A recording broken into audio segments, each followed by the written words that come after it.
ਅਖਤਰ ਸਮੇਂ ਰਜੋਕਾ ਦੇ ਵੱਲੋਂ ਸਾਰੇ ਬਿਰਾਵਾਂ ਨੂੰ ਮੁਹੱਬਤਾਂ ਭਰਿਆ ਸਲਾਮ ਸਤ ਬਿਸਮਿਲ੍ਲਾ ਤੇ ਜੀ ਆਇਆਂ ਵਕਤਾ। ਬਿਰਾਵਾਂ ਅੱਜ ਜਿਹੜੀ ਮੈਂ ਤੁਹਾਡੇ ਨਾਲ ਗੱਲ ਵਧਾਊਂ ਨਾ ਉਹ ਹੈ ਅਵਾਮੀ ਦਫ਼ਤਰਾਂ ਦੀ ਤੇ ਉਹਦੇ ਜਿਹੜੇ ਸੈਲ ਜਾਂਦੇ ਨਾ ਉਹਨਾਂ ਦੇ ਬਾਰੇ।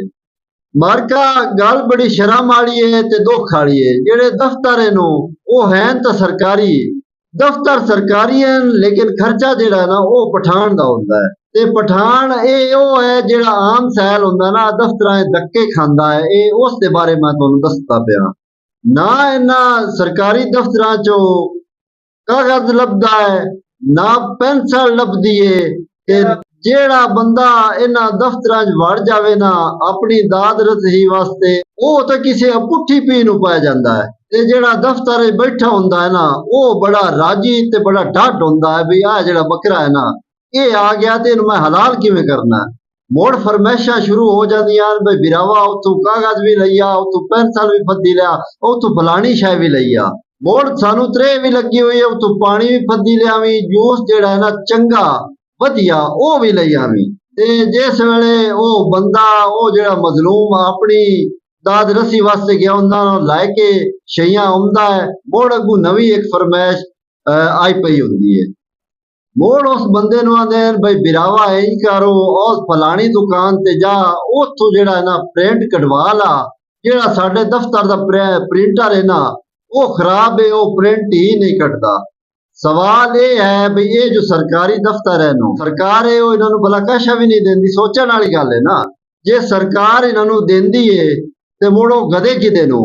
ਜੇ ਸਰਕਾਰ ਇਹਨਾਂ ਨੂੰ ਹਰ ਸ਼ਾਦ ਦਿੰਦੀ ਹੈ ਮੁੜ ਵੱਡੇ ਅਫਸਰਾਂ ਨੂੰ ਮੇਰਾ ਤੇ ਆਵਾਮ ਦਾ ਇਹ ਪੈਗਾਮ ਹੈ ਪਤਾ ਕਰਾਓ ਵੀ ਇਹ ਜਿਹੜੀਆਂ ਸ਼ਈਆਂ ਆਉਂਦੀਆਂ ਨੂੰ ਇਹ ਜਾਂਦੀਆਂ ਕਿਤੇ ਤੁਹਾਡੀ ਤਾਂ ਇਲਾਜ ਕਰਾਈ ਖਲੋਤੇ ਨੂੰ।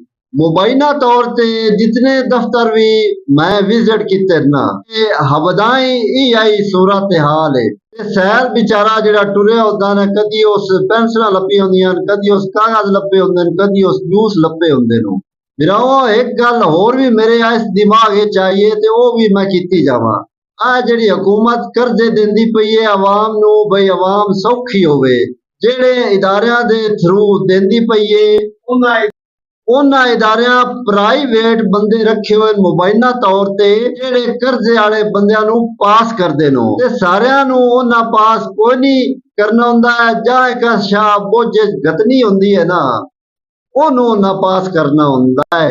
ਇਹ ਜ਼ੁਲਮ ਇੱਥੇ ਆ ਤਹਿਸੀਲ ਬੋਣੀ ਟੁਰੇ ਹੋਇਆ ਇਹਨੂੰ ਵੇਖਣਾ ਕਾਏ ਉਤੋਂ ਜਿਹੜਾ ਦਫ਼ਤਰਾਂ ਦਾ ਅਮਲਾ ਹੈ ਨਾ ਇਹਨਾਂ ਆਪਣੀਆਂ ਦੁਕਾਨਾਂ ਮੁਬੈਨਾ ਤੌਰ ਤੇ ਕਮਿਸ਼ਨ ਤੇ ਲਾਈ ਹੋਈਆਂ।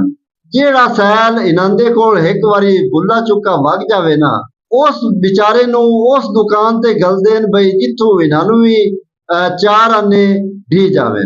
ਸੈਲ ਦੀ ਭਾਵੇਂ ਟਿੰਡ ਹੋ ਜਾਵੇ ਆ ਮੇਰੇ ਵਾਂਗ ਮੇਰੀ ਇਹ ਗੁਜ਼ਾਰਿਸ਼ ਆਲਾ ਅਫਸਰਾਂ ਤੋਂ ਮੈਂ ਕਿਸੇ ਇੱਕ ਮਹਿਕਮੇ ਦੀ ਗੱਲ ਨਹੀਂ ਕਰਦਾ ਪਿਆ। ਇੱਥੇ ਆ ਜਿਹੜਾ ਸਾਰਾ ਖਾਤਾ ਨਾ ਇਹੋ ਹੀ ਖੁੱਲਾ ਖਲੋਤਾ ਹੈ ਜਿਹਦੇ ਵਿੱਚ ਆ ਜਿਹੜਾ ਰੈਵਨਿਊ ਡਿਪਾਰਟਮੈਂਟ ਹੈ ਨਾ ਇਹਨੂੰ ਜ਼ਿਆਦਾ ਸਫਾਈ ਦੀ ਲੋੜ ਹੈ। ਉਮੀਦ ਹੈ ਤੁਸੀਂ ਮੇਰੀ ਵੀਡੀਓ ਨੂੰ ਪਸੰਦ ਕਰਸੋ ਇਹਨੂੰ ਸ਼ੇਅਰ ਵੀ ਕਰਸੋ ਮੇਰੇ ਚੈਨਲ ਨੂੰ ਸਬਸਕ੍ਰਾਈਬ ਵੀ ਕਰਸੋ।